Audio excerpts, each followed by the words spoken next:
காலையில ஒரு பதிவு போட்டிருந்தேன். அதுக்கு கீழ வந்து பார்த்தீங்கன்னா, ஒரு கமெண்ட் செக்ஷன். நான் ஒரு கான்செப்ட் பேசுறேன். ஆனா வேற ஒரு விஷயத்துக்குள்ள போறேன். கன்ஃப்யூஷனா இருக்கு அப்படிங்கிற போல சொல்லியிருந்தீங்க. ஆக்சுவலி இது என்னன்னா, கிளியரா ஒரே ஒரு விஷயம் தான். எல்லாருமே பிரிப்பேர் ஆயிட்டு இருக்காங்க அப்படிங்கிறதுக்கு தான். ஏன்னா, இப்ப வரக்கூடிய செய்திகள்ல வச்சு பார்க்கும்போது அதோட கன்டினியூவேஷன் மாரியே தான் இருக்கும். பட் ஆனா சில பல டீட்டெயில்ஸ் நம்மளுக்கு தெரியும்போது, அ இது எப்படி அவங்கலாம் தயாராயிட்டு தான் இருக்காங்க அப்படிங்கிற ஒரு கன்ஃபர்மேஷனுக்கு நம்மளால வந்துர முடியும். காரணம் என்னன்னா மெக்சிகோவா இருக்கட்டும், கனடாவா இருக்கட்டும். என்ன டெர்ம்ஸ்ல அமெரிக்கா வந்து பாத்தீங்கன்னா, இந்த டாரிஃப்க்கு நெகோஷியேட் பண்ணியிருக்காங்க. கனடா ட்ரூப்ஸ வந்து பாத்தீங்கன்னா டிப்ளாய் பண்ணணும். ஏன்னா, அவரு என்ன காரணம் சொல்லியிருக்கிறாருன்னா, போதை மருந்தா இருக்கட்டும், இமிகிரண்ட்ஸ் இருக்கட்டும், எங்க நாட்டுக்குள்ள வந்துடுறாங்க. அதனால டிப்ளாய் பண்ணுங்க அப்படிங்கிற கேட்டிருக்காங்க ட்ரம்ப் அவர்கள். ஸோ கனடா வந்து பாத்தீங்கன்னா, பார்டர் ஃபோர்ஸ் அவங்க வந்து பாத்தீங்கன்னா 10,000 வீரர்கள் வந்து டிப்ளாய் பண்ணுவாங்க. மெக்சிகோ என்ன செய்றாங்க, 10,000 வீரர்கள டிப்ளாய் பண்றாங்க. இப்ப பெருமளவுல அமெரிக்கா எந்த இடத்துல வீரர்கள டிப்ளாய் பண்ணியிருக்காங்க? அமெரிக்காவோட தெற்கு பகுதியில டிப்ளாய் பண்ணியிருக்காங்க. ஒன்ஸ் பார்டர் கார்ட்ஸ்லாம் டிப்ளாய் பண்றாங்க அப்படின்னா, அமெரிக்காவோட படைகளோட அவங்க இணைஞ்சு செயல்படுவாங்க. ஒன்ஸ் இவங்கள நாங்க அலோகேட் பண்ணியிருக்கோம். இது போல வேலை செய்வாங்க. இல்லீகல் இமிகிரண்ட்ஸோட எதிர்த்து சண்டை பிடிப்பாங்க அப்படிங்கிறது போல சொல்லிட்டாங்க அப்படின்னா, அமெரிக்கானால அந்த படைகளை பயன்படுத்திக்க முடியும் தானே! இதுக்கு மேல அப்படித்தானே இருக்க போகுது அப்படின்ற கேள்விகள் வருது. மேபி மெக்சிகால இருக்கக்கூடிய கார்ட்டர்ஸோட போர் செய்யறதுக்காக அமெரிக்கா கனடாவை வற்புறுத்துறாங்களா அப்படிங்கறத இதுல இருக்கக்கூடிய டைரக்டான கேள்வி. பல அனலிஸ்டுக்குள்ளேயே இருக்கிறது. நான் அப்படியே மலுப்பலா பேசிட்டு இருந்தேன். மத்தபடி எதுவும் இல்ல. இப்ப கிளியரா கேட்கறனால கிளியரா நான் சொல்றேன். வீரர்கள் தேவை அமெரிக்காக்கு. அமெரிக்கா டைரக்டா இன்வால்வ் ஆயிட முடியாது. அது மட்டும் இல்லாம அது எப்படி மெக்சிகோக்குள்ள போயிட்டு கார்ட்டர்ஸ் அடிக்கிறதுக்காக மெக்சிகோல இருந்தே 10,000 வீரர்களை வாங்கிட்டு வராங்கன்னா மெக்சிகோக்கும் அது ஒரு தல வலிதான். ஏன்னா இந்த தீவிரவாதிகள் அப்படிங்கிறவங்க நாட்டுக்குள்ள இருக்காங்க அப்படின்னா அது பிரச்சனை தான். இத்தனை நாளா வந்து பாத்தீங்கன்னா வேற வழி இல்ல. அமெரிக்காவை எதுவும் பண்ண முடியாது. எதுவுமே செய்ய முடியல. அந்த நாடு பெருமளவுல வளர முடியல அப்படிங்கும்போது கார்டர்ஸ் பெருமளவுல வளர்ந்துட்டாங்க. இப்ப அத சீரமைக்கணும் அப்படிங்கிறதுக்காக தான் ட்ரம்ப் அவர்கள் பெருமளவுல ட்ரை பண்ணிக்கிட்டு இருக்காரு. ஏன்னா அது பின்னாடி அமெரிக்காக்கே சிக்கலை உருவாக்கிரும் அப்படிங்கிறதுக்காக முன்னாடியே ரெடி பண்ணிடணும் அப்படிங்கிறதுக்காக ட்ரம்ப் அவர்கள் பெருமளவுல ரெடி ஆயிட்டு இருக்காரு. இப்போ அந்த பிரச்சனை நடக்குமா அப்படின்னு கேட்டீங்கன்னா, மேலும் அது உறுதி செய்யும் விதமா அமெரிக்காவோட உளவு விமானங்கள் மெக்சிகோவோட கிழக்குலயும் சரி, மேற்குலயும் சரி சைட்ல லோட் ஆயிருக்கும். ரோந்து பணியில ஈடுபட்டுக்கிட்டே இருக்கு. தொடர்ந்து பார்டர் காட்சி டிப்ளாய் ஆயிருக்காங்க. பெருமளவுல வீரர்களை வந்து பாத்தீங்கன்னா, அமெரிக்க தரப்புல இருந்து அந்த இடத்துல டிப்ளாய் பண்ணிக்கிறாங்க. மெக்சிகோ தரப்புல இருந்து வீரர்களை கேட்கறாங்க. கனடா தரப்புல இருந்து வீரர்கள் கேட்கறாங்க. ஸோ இது போலலாம் இருக்கறனால இப்ப டென்மார்க் தரப்புல இருந்து வீரர்கள்லாம் கேட்பாங்களா அப்படின்ற கேள்விகள்லாம் இருக்கு. ஸோ டாரிஃப்னு சொல்லிட்டு இது போல அமெரிக்காக்கு வேணுங்கிற விஷயங்கள காரியம் சாதிச்சுக்கிறதுக்காக இது போல டாரிஃப் அப்படிங்கிற ஒரு பயத்தை காட்டுறாரா ட்ரம்ப் அவர்கள் அப்படின்ற கேள்வி டைரக்டா இருக்கக்கூடிய விஷயங்கள். So இதுதான் இங்க இருக்கக்கூடிய ஒரு பாயிண்ட். அதாவது அமெரிக்கா தனக்கு வேணுங்கிற வேலையை செய்யறதுக்கு மத்த நாடுகளை ப்ரெஷர் போட்டு இது போல செய்ய வைக்கிறாங்களா அப்படின்ற கேள்வி. சரி அப்ப பண கால்வாய் எப்படின்னு கேட்டீங்கன்னா சீனாவோட ஆதிக்கம் அது இது எப்படி சொன்னாலும் அங்க இருக்கக்கூடிய விஷயம் அமெரிக்காவோட நேவல் வெசல்ஸ் இதுக்கு மேல ஃப்ரீயா போயிட்டு வரணும். ஏன்னா இதுக்கப்புறம் அடிக்கடி போக்குவரத்து இருக்கும் எல்லாருக்கும். அமெரிக்காவோட நேவல் வெசல்ஸ் வந்து பெருசா இருக்கு. இப்போதைக்கு போக முடியாது. ரிசர்வாயர்ல தண்ணி இல்ல அப்படி இப்படின்னு சொல்லி எல்லாம் பிளாக் பண்ண முடியாது. இதுக்கப்புறம் அந்த கண்ட்ரோல் வந்து பாத்தீங்கன்னா ட்ரம்ப் அவர்கள் எடுத்துக்கணும்னு நினைக்கிறேன். ஒன்னும் ஃபுல்லா கொடுத்துரு, இல்ல இதை செஞ்சு கொடு அப்படிங்கிறது போலதான் அவரோட நெகோசியேஷன் இருக்கும். ஸோ அதுக்கேற்ற மாதிரி இப்போ பனாமா வழிக்கு வந்துட்டாங்க, மெக்சிகோ வழிக்கு வந்துட்டாங்க, கனடா வழிக்கு வந்துட்டாங்க அப்படிங்கிற புரிஞ்சுக்க முடியுது. சரி ஓகே. இப்ப ஏன் யூரோப்பியன் யூனியனுக்கு டாரிஃப் போடுறதுக்காக அழுத்தம் கொடுக்குறாரு அப்படின்ற கேள்விகள் வருது இல்லையா? எக்கனாமிக்லாம் தூக்கி ஓரமா வச்சுக்கோங்க. பட் நம்மளோட பாயிண்ட் ஆஃப் வியூ நான் எப்படி பாக்குறேன், அனலிஸ்ட் எல்லாம் எப்படி பாக்குறாங்க, நான் ஃபாலோ பண்றவங்க, ஸோ அதை பேஸ் பண்ணி அவங்களுக்கு சொல்றேன். ஸோ இயூக்கு வந்து பாத்தீங்கன்னா இப்ப அழுத்தம் கொடுக்கறதுக்கான காரணம் அமெரிக்கா வந்து பாத்தீங்கன்னா இப்போ உக்ரைன்ல வந்து ட்ரம்ப் அவர்கள் ரேர் எர்த் எலமெண்ட்ஸ் எல்லாம் வந்து பாத்தீங்கன்னா எங்களுக்கு வேணும் அப்படித்தானே கான்ட்ராக்ட் எல்லாம் இருந்தது, அக்ரிமெண்ட் எல்லாம் சைன் ஆயிருக்கு அப்படிங்கிறதுக்காக வந்து பாத்தீங்கன்னா அமெரிக்காவோட ட்ரம்ப் அவர்கள் வந்து கேட்கிறாரு. அது ஜெலன்ஸ்கி அவர்கள் இதுக்கு மேல ஒத்துக்குவாரா அப்படின்ற கேள்விகள் இருக்கு. ஏன்னா வரக்கூடிய வாரங்கள்ல திரும்பவும் அமெரிக்காவோட மிலிட்டரி எய்டு உதவிகள்லாம் திரும்பி ரிசியூம் ஆக ஆரம்பிச்சிடும் அப்படின்ற ஸ்டேட்மெண்ட்ஸ் எல்லாம் வர ஆரம்பிச்சு. அதுக்கு பெஸ்கோ அவர்கள் தரப்புல இருந்து ஒரு ஸ்டேட்மெண்ட் வந்திருக்கு. என்ன சொல்லிக்கிறாருன்னா, இத்தனை நாளா உதவிகள் செஞ்சாங்க, இதுக்கு மேல கமர்ஷியல் எய்டா இருக்க போகுது அப்படிங்கிறது போல அவர் தரப்புல இருந்து காமெடியா பேசிக்கிறார். சரி ஓகே. இப்போ அமெரிக்கா யூரோப்பியன் யூனியன் அழுத்தம் கொடுத்து யூரோப்பியன் யூனியனோட போர்சஸ உக்ரைன்ல டிப்ளாய் பண்ண வைக்கிறதுக்காக டாரிஃப் அப்படிங்கிறது போல சொல்றாரு அப்படின்ற ஒரு கண்ணோட்டத்துல பார்க்க தோணுது. ஏன் அப்படின்னா இப்போ டின்ப்ரோ பெட்ரோவெஸ்க், லுஹான்ஸ்க், டொனஸ்க் இந்த பகுதியில தான் பெருமளவுல இயற்கை வளங்கள் வந்து பாத்தீங்கன்னா உக்ரைன்ல இருக்கு. 15 ட்ரில்லியனுக்கு அளவிலான இயற்கை வளங்கள் இந்த பகுதியில மட்டுமே இருக்கு. சரி, லுஹான்ஸ்க் ஆல்ரெடி முழுவதும் ரஷ்யாவோட கட்டுப்பாட்டுல வந்துருச்சு. டொனஸ்க்ல பெருமளவுல ரஷ்யா கட்டுப்பாட்டுல எடுத்துட்டாங்க. டொனஸ்க் எப்படி விட மாட்டாங்க, அவங்க எடுத்துக்குவாங்க. டின்ப்ரோ பெட்ரோவெஸ்க் நீ எவ்வளவு கிலோமீட்டர் இருக்கு அப்படின்ற கேள்வி வரும். இன்னும் ஒரு 10 கிலோமீட்டர் தான். இந்த பக்ரோஸ்க்குலாம் பிடிச்சிட்டாங்கன்னா இந்த 10 கிலோமீட்டர் டிஸ்டன்ஸ்ல இருந்து பார்த்தீங்கன்னா டின்ப்ரோ பெட்ரோவெஸ்க் அதையும் கூடிய சீக்கிரம் சண்டை பிடிக்க வந்துட்டாங்க அப்படின்னா அதை ப்ரொடெக்ட் பண்றதுக்கு யூரோப்பியன் யூனியன் படைகள் போகுமா அப்படின்ற கேள்விகள் வந்திருக்கு. ஸோ இதுக்கு தான் வந்து பாத்தீங்கன்னா ட்ரம்ப் அவர்கள் அழுத்தம் கொடுத்துட்டே இருக்கிறாரு. டாரிஃப் போயிட்டு டாரிஃப் அப்படிங்கிற போல அழுத்தம் கொடுக்குறாரு அப்படிங்கிறது போல. இப்போ பிரான்ஸ் அதுக்கு வழிக்கு வந்துட்டாங்க போல தெரியுது. ஏன் அப்படின்னா இமானுவேல் மேக்ரான் அவர்கள் நாங்க டிஃபென்ஸ் பட்ஜெட்டை டபுள் பண்றோம் அப்படிங்கிற சொல்லியிருக்கிறாங்க. இப்போ போருக்கு சில நாடுகளுக்கு விருப்பம் இல்ல, வலுக்கட்டாயமா வம்படியா அவங்கள போர்ல இழுத்து கொண்டுனா டாரிஃப், எக்கனாமிக்கலி நீ ஸ்ட்ரகிள் ஆவ அப்படி இல்லைன்னா எங்களுக்கு உதவி பண்ணு, இதுதான் அழுத்தமா அப்படின்ற ஒரு டைரக்டான கேள்வி பல அனலிஸ்ட் தரப்பு வந்து கேட்டுக்கிட்டு இருக்காங்க. ஸோ அதைத்தான் சொல்லணும்னு நினைச்சா மழுப்பிட்டு இருந்தேன். இப்போ நான் உங்களுக்கு கிளியரா அந்த பாயிண்ட் என்ன அப்படிங்கிறது உங்களுக்கு சொல்லியிருப்பேன்னு நினைக்கிறேன்.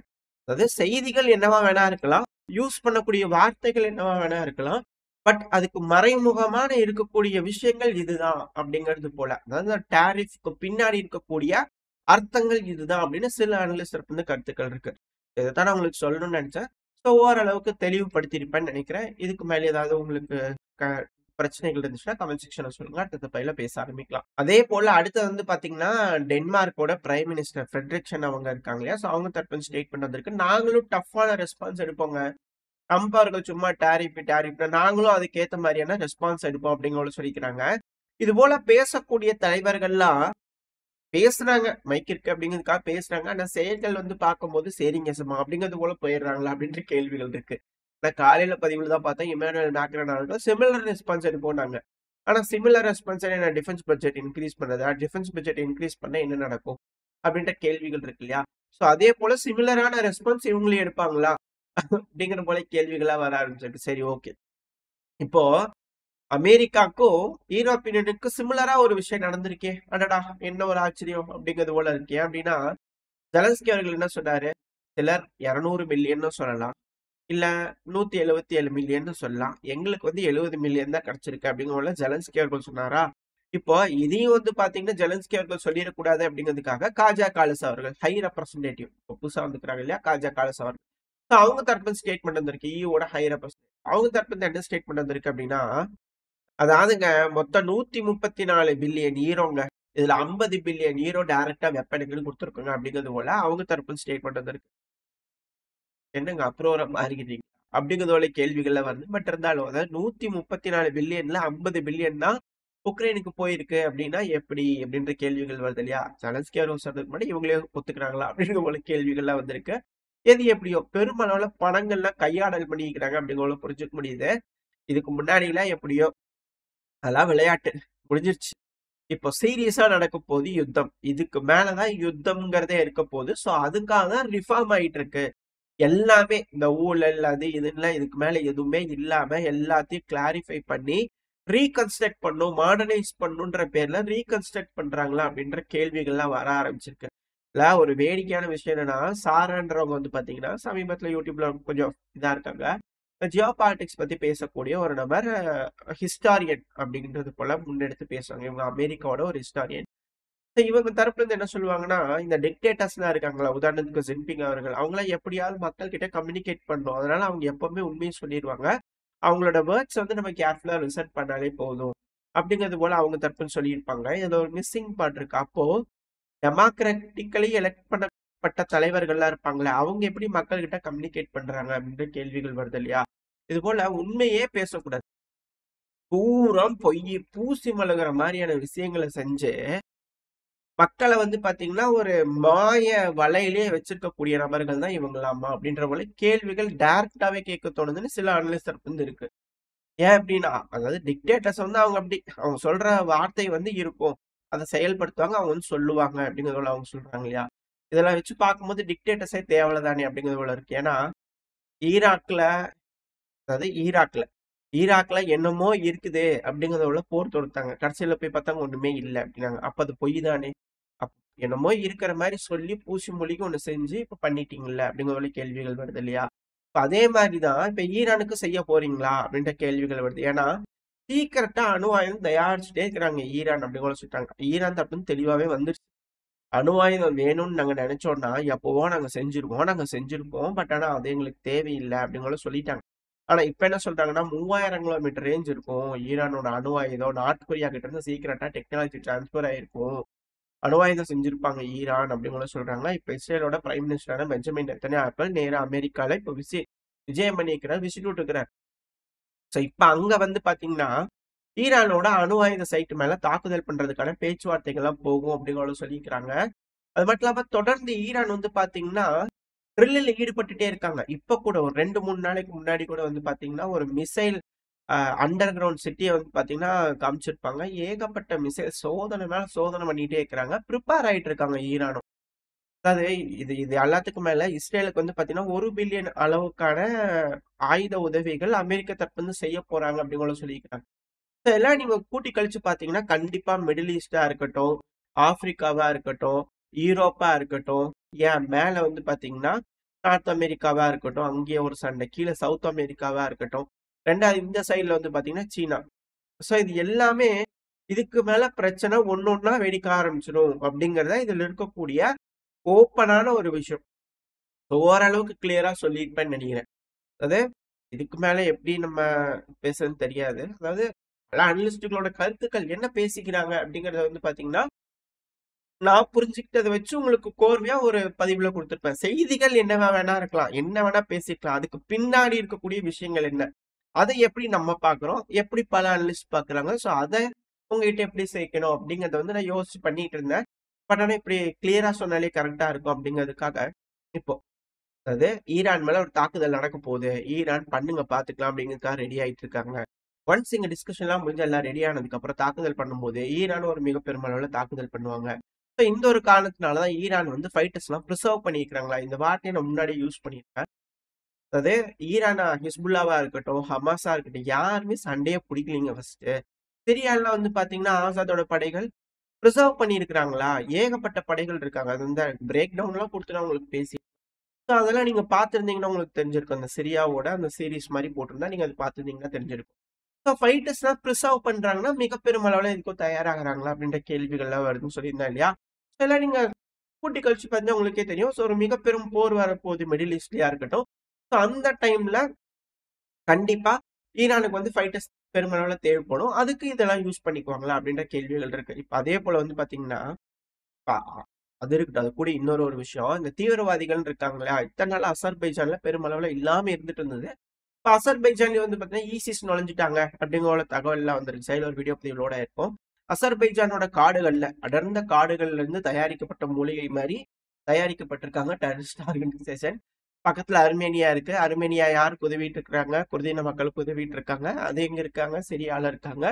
ஸோ உங்களுக்கு கூட்டி கழிச்சு எப்படி நடந்திருக்கு? என்ன நடந்திருக்கும்? அப்படிங்கிறது உங்களுக்கு தெரியும். ஏன்னா நாட்டோ வந்து பார்த்தீங்கன்னா, பெருமளவுல அர்மேனியால ஆப்பரேட் பண்ண போறாங்க. இணைஞ்சு செயல்படுறோம் அப்படிங்கிற ஒப்பந்தங்கள்லாம் நாட்டோட இணைஞ்சு செயல்படலாம் அப்படிங்கிற ஒப்பந்தங்கள்லாம் பேசியிருந்தாங்க. இந்த டாவோஸ் ஃபாரம்ல அப்படிங்கலாம் பார்த்திருப்போம்.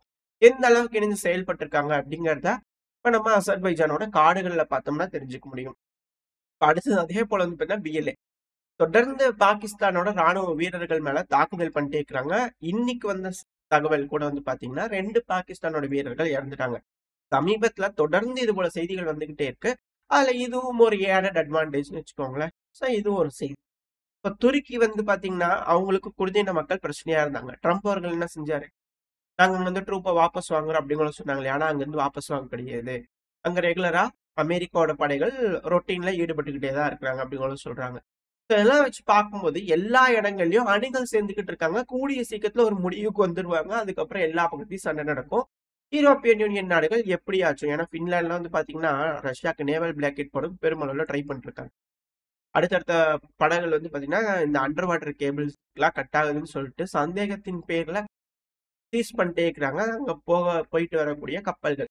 இது மேலும் மேலும் ரஷ்யாக்கு சைனாக்கும் பின்னடைவுகளை ஏற்படுத்திக்கிட்டு சோ இது எல்லாமே போருக்கான ஒரு ஸ்பார்க்ஸ். எந்த ஸ்பார்க்ல இருந்து எங்க ஆரம்பிக்க போகுது அப்படிங்கறதா தெரியல. So Dnipropetrovsk last resort. இது யூரோப்பியன் யூனியன் காப்பாத்துவாங்களா? உக்ரைனுக்குள்ள போய் சண்டை பிடிப்பாங்களா ரஷ்யாவை எதிர்த்து? அப்படின்றத இங்க இருக்கக்கூடிய கேள்வி. இதுக்கு தான் வந்து பாத்தீங்கன்னா கர்ஸ்க் பகுதியில சண்டையை பிடிச்சு ஓபன் பண்ணி வச்சிருக்காங்க. ஏன்னா இந்த சுரோவிக்கின் லைன் மாதிரி பிரெஞ்சு லைன் எல்லாம் போட்டு பெருமளவில் இருந்தாங்க. இந்த ரோபோத்தைன் எல்லாம் குறைஞ்சு பார்த்தாங்க, முடியல. அதுக்காக இந்த இடத்துல வந்து பாத்தீங்கன்னா கர்ஸ்க் பகுதியில தோண்டிட்டு போயிருக்காங்க. இது ரொம்ப ரொம்ப மிக முக்கியமான பகுதி. ஒருவேளை யூரோப்பியன் யூனியன் நாடுகள் வராங்க அப்படின்னா ரஷ்யாக்குள்ள நுழையிறதுக்கு இது ரொம்ப ஈஸியா இருக்கும். டோர் ஓபன் பண்ணி வச்சிருக்காங்க அப்படிங்கிற எல்லா ஸ்டேட்மெண்ட் நான் முன்னாடியே சொல்லியிருப்பேன். ரெண்டாவது, ஒரு வருஷத்துக்கு முன்னாடியே நம்ம மெக்சிகோ மேல ட்ரம்ப் அவர்கள் எலெக்ஷனே நடக்காதுக்கு முன்னாடி ட்ரம்ப் அவர்கள் ஜெயிச்சாருன்னா கண்டிப்பா மெக்சிகோல ஒரு போர் நடக்கும் அப்படிங்கிறது போல நான் சொல்லியிருந்தேன். ஸோ இது காட்டஸ்க்கு ஏத்த ஒரு சண்டை. இதுக்கு வந்து பாத்தீங்கன்னா டைரக்டா அமெரிக்கா மட்டும் இன்வால்வ் ஆகாம கனடா, மெக்சிகோ இது போல பல நாடுகளையும் அழுத்தம் கொடுத்து தனக்கு சார்பா இழுத்துக்கிறதுக்காக ட்ரை பண்றாங்களா? அவங்கள வந்து சண்டை பிடிக்க வைக்கிறதுக்கு அழுத்தங்கள் கொடுக்குறாங்களா? எங்களுக்காக நீங்க போய் சண்டையிடுங்க, நாங்க ஆயுதம் செய்யறோம், ஏகப்பட்ட விஷயங்கள் பாக்குறோம், நீங்க பானா இருக்கிறீங்க, எங்களுக்காக சாக்ரிஃபைஸ் பண்ணக்கூடிய பானா கனடா மாறுங்க அப்படிங்கிறதுக்கான ஒரு அழுத்தம் தான் 51வது ஸ்டேட்டா மாறிடுங்கன்னு சொல்லி ட்ரம்ப் அவர்கள் கேட்கிறாரா? அப்படிங்கிறது போல டைரக்டான கேள்விகளே வந்து பாத்தீங்கன்னா சில அனலிஸ்ட் இதெல்லாம் இருக்கு. வெயிட் பண்ணி தான் பார்க்கணும். ஸோ பொறுத்திருந்து பார்ப்போம் இந்த உலகத்துல என்ன மாதிரியான மாற்றங்கள்லாம் வரப்போகுதுன்னு ஓரளவுக்கு தகவல்களை வச்சு உங்களுக்கு செய்திகள் கொடுத்துருப்பேன்னு நினைக்கிறேன். எந்த மாதிரியான மூமெண்ட்ஸ் நடந்துகிட்டு இருக்கு, எப்படி பில்டப் ஆயிட்டு இருக்கு பிரச்சனைகள்லாம் அப்படிங்கிறது போல. ஸோ இதை பத்தின உங்களோட கருத்துக்கள் என்ன? மேபி இது தப்பாவும் இருக்கலாம், சரின்னு நான் சொல்ல முடியாது, தப்பாவும் இருக்கலாம். மேபி அவங்க வேற ஒரு காரணத்துக்காக கூட பேச்சுவார்த்தை நடத்திக்கலாம், என்ன வேணா செஞ்சிருக்கலாம். ஸோ வெயிட் பண்ணி பார்ப்போம் இந்த உலகத்துல என்ன மாதிரியான நகர்வுகள் நடக்குதுன்னு சொல்லிட்டு. ஓரளவுக்கு தகவல் இந்த பதிவுல பார்த்துருப்போம். இதோட இந்த பதிவை நான் முடிச்சுக்கலாம். இந்த பதிவு எப்படி இருந்துச்சு உங்களுக்கு அப்படின்னா லைக் பண்ணிட்டு உங்க ஃப்ரெண்ட்ஸ் ஃபேமிலியோட ஷேர் பண்ணிக்கோங்க. இந்த பதிவு நல்லா இருக்கும் நம்பிக்கை அடுத்த பதிவு உங்களை சந்திக்கிறேன். அது வரைக்கும் ஸ்டே சேஃப். பை.